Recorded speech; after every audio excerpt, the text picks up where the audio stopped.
Et si on pouvait prendre une simple idée, comme ça, qui nous trotte dans la tête, et la transformer en une véritable séquence de cinéma? C'est un peu la promesse de la vidéo par intelligence artificielle. Et aujourd'hui, on va décortiquer l'outil qui est en train de complètement redéfinir les règles du jeu, le fameux modèle Gen 3 de Runway. Mais attention, il ne faut pas voir ça comme un simple gadget. On parle ici d'une toute nouvelle toile pour les créatifs, une sorte de page blanche numérique où, pour le coup, la seule limite, c'est vraiment l'imagination. Gen 3 est clairement à l'avant-garde de cette révolution et on va voir ensemble comment s'en servir. Pour que tout soit bien clair, on va suivre le parcours type d'un créateur, de l'idée de départ jusqu'au clip final. On va décortiquer ça en 5 grandes étapes pour vraiment maîtriser l'outil. Allez, on commence par le début. Il faut bien comprendre que Gen 3 Alpha de Runway, ce n'est pas juste une petite mise à jour de plus. Non, c'est une nouvelle référence qui s'impose dans la génération de vidéos par IA, un outil qui vient carrément jouer dans la cour des grands et même concurrencer des géants comme Sora d'OpenAI. Alors, qu'est-ce qui change vraiment par rapport aux versions d'avant? Eh bien, la grande différence, c'est que Gen 3 ne se contente pas d'imiter le mouvement. Il va beaucoup plus loin. Il comprend le langage du cinéma, il comprend les comportements humains. Le but n'est plus simplement de créer une animation, mais de véritablement raconter une histoire. Bon, maintenant qu'on a posé le contexte, on plonge dans le concret. Quelles sont les fonctionnalités principales?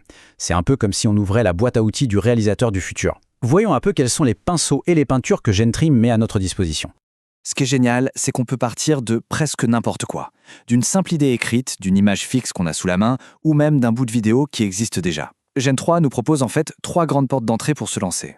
Et si on prend l'exemple de la transformation de vidéo, le processus est d'une simplicité déconcertante. C'est 4 étapes, hyper logiques. 1. On choisit sa vidéo. 2. On décrit ce qu'on veut changer. 3. On ajuste quelques paramètres. Et 4. On clique sur Générer. C'est aussi simple que ça. Alors là, il y a un réglage qui est absolument essentiel à connaître. C'est ce curseur, transformation de la structure. Pensez-y comme à un bouton de dosage qui permet de décider à quel point on reste fidèle à la vidéo de départ. Une valeur basse, et on va garder la composition d'origine. Une valeur très élevée, et là on peut partir sur quelque chose de beaucoup plus abstrait, de beaucoup plus créatif. Il faut savoir qu'il existe 2 modèles principaux, Alpha et Alpha Turbo. Lequel choisir? Eh bien, le modèle Turbo est non seulement 2 fois moins cher en crédit, mais surtout, et c'est le point clé, c'est lui qui donne accès au contrôle de caméra avancé, et ça, on va le voir, ça change absolument tout. Ah, petite parenthèse très importante. Si on cherche le fameux Motion Brush, cet outil super pratique pour animer juste une partie d'une image, eh bien pour l'instant, il faut savoir qu'il est uniquement disponible sur le modèle précédent, Gen 2. C'est bon à savoir pour ne pas le chercher partout. Ok, on passe au niveau supérieur. Là, on ne va plus être de simples utilisateurs, on va devenir de vrais réalisateurs. On va se concentrer sur ces fameux contrôles de caméra avancés qui, je le rappelle, sont exclusifs au modèle Gen 3 Alpha Turbo. Et qu'est-ce qu'on a à notre disposition? 6 mouvements de caméra distincts, exactement.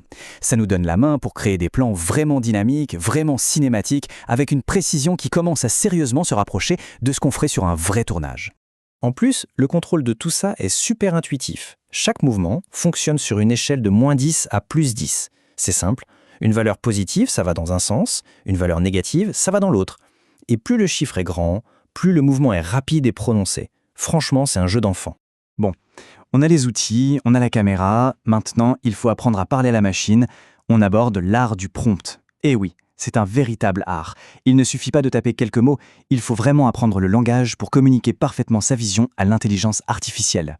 Et pour ça, il y a une petite astuce, une structure de base qui donne de bien meilleurs résultats. Le secret, c'est de commencer par indiquer le mouvement de caméra souhaité avant de décrire la scène.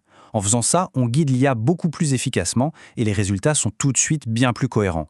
Voilà, ça c'est un excellent exemple. On voit parfaitement comment un texte riche et descriptif, combiné au bon réglage de caméra, permet d'arriver à un résultat qui colle pile poil à l'idée de départ. C'est vraiment l'alliance des deux qui fait toute la différence. Et surtout, il ne faut jamais sous-estimer la puissance des mots-clés. Ajouter des termes comme éclairage cinématique, contre-plongée ou objectif 50 mm, ce ne sont pas juste des détails. Ça peut transformer radicalement l'ambiance, le style et le rendu visuel de la vidéo. Allez, on arrive à la dernière ligne droite. On va récapituler le processus et aborder les aspects plus pratiques, comme les coûts par exemple, pour que chacun puisse se lancer sereinement dans ses propres créations. Alors, parlons un peu des coûts. Gen 3 fonctionne avec un système de crédit. Le truc à savoir pour ne pas en gaspiller, c'est que la facturation est arrondie à la tranche de 5 secondes supérieure. Donc, il est beaucoup plus malin de générer des clips de 5, 10 ou 15 secondes pour optimiser son budget. Donc, si on résume ce parcours du créateur, on part de ce qu'on a, que ce soit une image, du texte, peu importe. On choisit le bon outil, comme le mode turbo pour avoir un contrôle total sur la caméra, et on n'oublie jamais que le vrai pouvoir, il est dans le prompt, dans la manière dont on va décrire notre vision. Au final, Gentry Alpha, ça reste un outil d'une puissance assez folle, on est bien d'accord. Mais la véritable magie, elle ne viendra pas de la technologie, elle viendra de la vision des créateurs, de ce que chacun va en faire. La toile est là, les pinceaux sont prêts. La seule question qui reste maintenant, c'est quelle histoire allez-vous raconter avec tout ça ?